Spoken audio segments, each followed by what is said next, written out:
There are those who have been doing very well since the financial crisis, prior to the dot-com bust, and even the multi-generational wealthy who continuously do well in good times and bad. But for the majority of Americans, that simply is not the case. Just look at the statistics for yourself. Some of the most popular jobs that are full-time are in the healthcare industry, and they earn $24,000 per year. Countless people have been surveyed stating that they have taken on a second job simply because they can't afford their bills. Americans are in the most amount of debt ever in history, and this shouldn't be a sign of a strong consumer. It should be a warning indicator to all those paying attention. And that's why you came here for the truth, so let me unveil that for you.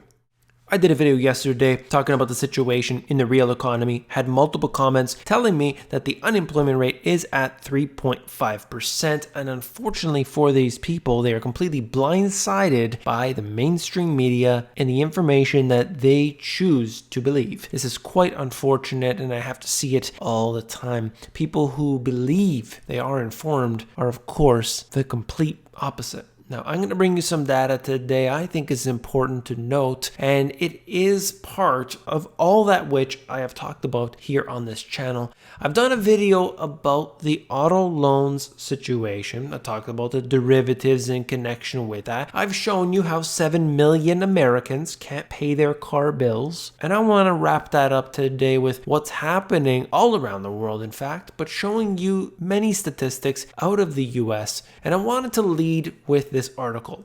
Jerome Powell of the Fed says that it's the Fed's job to keep the economy in a good place for as long as possible. That sounds fantastic to me. I don't know about you. Of course, if there's somebody looking after it, hey, then I don't have to do it. Doesn't that sound pretty good? Somebody else is going to do that job for me. I don't need to pay attention. I don't need to look into it. I don't even need to ask what happened back in 2007 and into 2008 that the Federal Reserve was responsible for. I can just leave it up to this guy because he sounds pretty nice and believes he's in control of the institution that can do it. Well, of course, there's just a little problem with that. Quote, while not everyone fully shares economic opportunities and the economy faces some risks, overall it is, as I like to say, in a good place. This is funny because, you look at the statistics of unemployment rate dropping down to 3.5%. The jobs numbers come out. They look so fantastic. We can see economic indicator after economic indicator piling up, the ones that the government provides us, and they seem so good, or at least modest. However, the Federal Reserve, 2 times in a row and potentially a 3rd time coming up, reduces interest rates. They not only stopped their quantitative tightening policy, they had to go into the market pumping liquidity and have extended that multiple times now. Their balance sheet has expanded as well, and we've looked at all of this, and it doesn't actually make sense to those paying attention, but people with 7 shares of Amazon count them all up every night before they go to sleep, and they believe Jerome Powell and the Federal Reserve will be there to sing them a lullaby.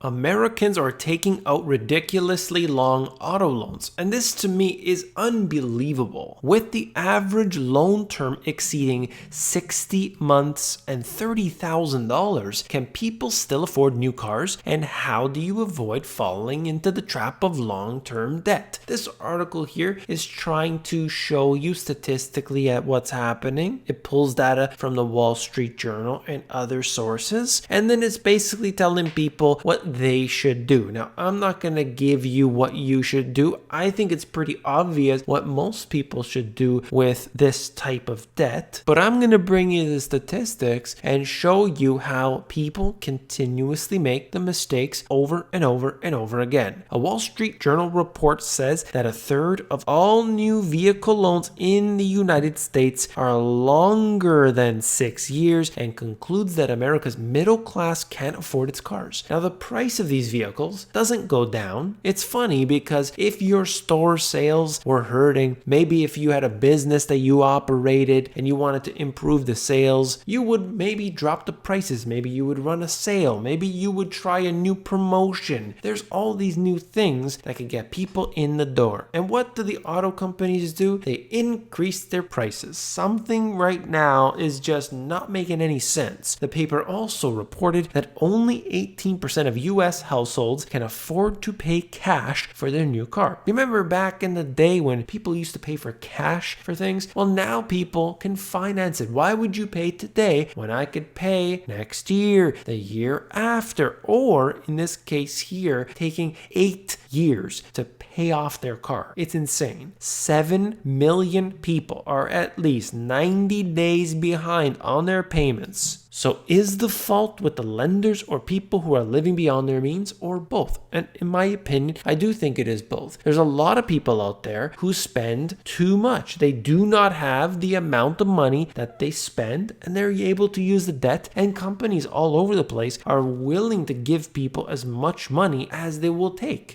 Oh no, the restrictions today are far greater than we've ever seen. We have all these new regulations and so on. I'm not interested in hearing all of the lies. I prefer the truth.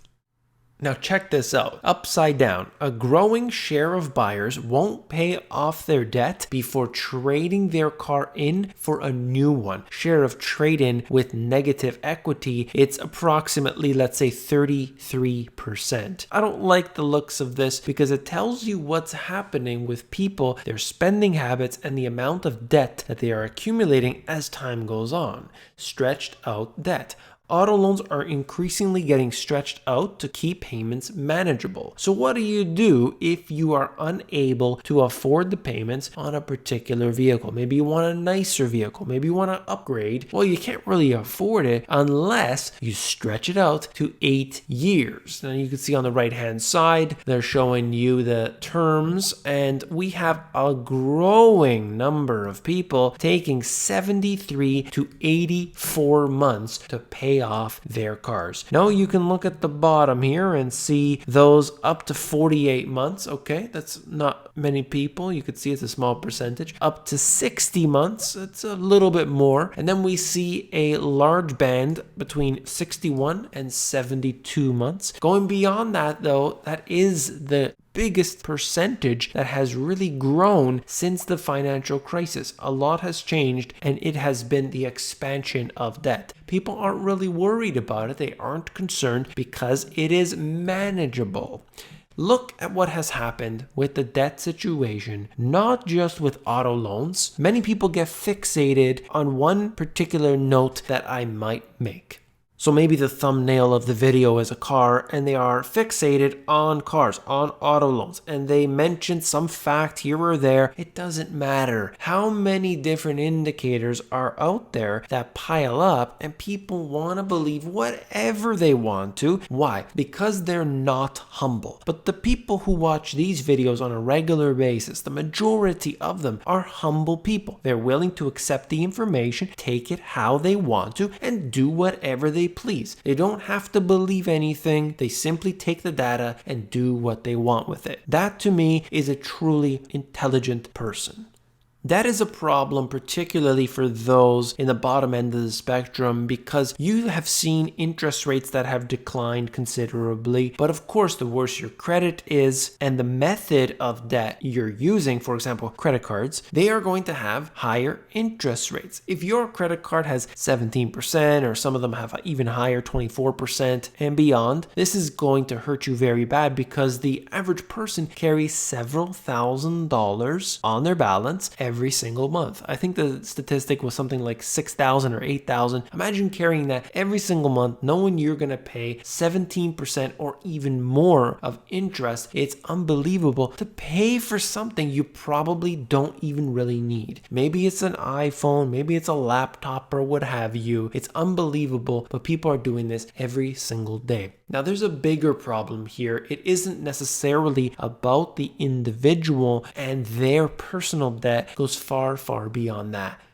Bond boom. Wall Street investors have snapped up car loans packaged into bonds, reshaping the automobile market. Now, this is where it gets interesting. I don't really care too much about what people do with their auto loans. If somebody wants to take 8 years to pay off the loan, by all means do so, okay? However, what we have seen along with, the CDOs and the CDO squared and the CDO cubed, and we see the derivatives, the mortgage-backed securities, and all of the other nonsense that was truly highlighted during the financial crisis. Today, we have such an expansion the same way, but with auto loans. Now, the auto loan market isn't as aggressive as we had seen with the subprimes, the ninja loans, no jobs, and all this thing that was so rampant. However, the expansion is certainly there, and the regulation behind this isn't necessarily as scrutinized as we would have had with the home. You're buying something that ultimately doesn't cost the same amount, less paperwork, and so on. I do believe that this could be a big problem coming up in the next recession. It doesn't necessarily mean that it's going to create the next financial crisis, but ultimately it is a problem. On the left-hand side, higher vehicle prices and a bigger appetite for SUVs means Americans are spending more money on buying cars. This has increased dramatically since the financial crisis, going from about $30,000 to $40,000. On the right-hand side, dealers make more money on car loans than the cars they sell, okay? Average dealer profit from a new vehicle sale. You could see the financing and insurance has also increased dramatically since the financial crisis. Just shows you where the money is at. This just gives you an idea. Toyota, Honda, and Nissan are seriously hurting right now for their sales. That's not good because these companies employ a lot of people. This is an article that goes along with that. It's out of Bloomberg, just giving you all of the details here from as many sources as I possibly can. It's not good when it affects this particular industry because of how many well-paying jobs are associated with so many of these. And we have seen company after company after company already giving people the boot. This happens to be Subaru, showing you something that literally has not happened since 2011, and that is the year-over-year change in monthly deliveries. That was one hell of a streak, and it ended right now in September. But ultimately, this extends further out into the economy, and we can use a lot of the different statistics that are out there in order to bring it all together, to see the big picture. Global trade year over year. There's a lot of different stats that would show you something similar. I'm going to show you two right now. Advanced economies, trade direction, statistics. You're looking at exports to the world, exports to the EU, exports to advanced economies, and they all move relatively in sync with each other. You can see that this has moved down considerably. It's showing you on the chart, depending on which one we're looking at, anywhere between 15 and let's say 33%. Right now, we're seeing a contraction in the PMIs. The manufacturing is down, imports are down, exports are down. Obviously, it depends on where you look. It depends on the industries and the sectors and so on, but that's the general trend. And this has been going on now from, for the most part, 2018 all the way to present. So this has just been something that I have been watching, bringing it to you here on the channel. If you're new to the channel, understand that I keep you up to date on what I believe to be the most important statistics, and anybody that brings me data that I believe is all interconnected with it, I like to bring that up as well. Take a look at this. World trade volume has been stagnant after years and years of growth. 2015 into 2016, we had some problems, but they were able to push through that. However, since the beginning of 2018, there has been a real struggle.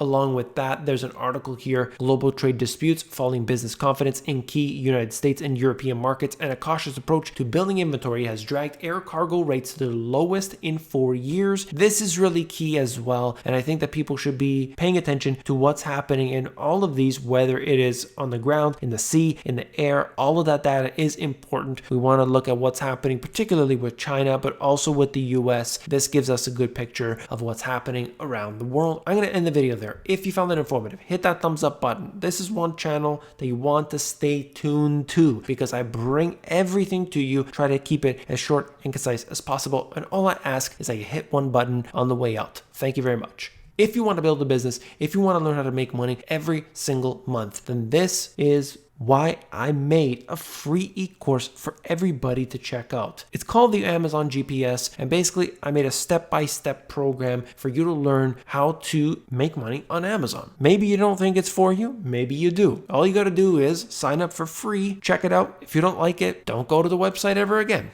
theamazongps.com.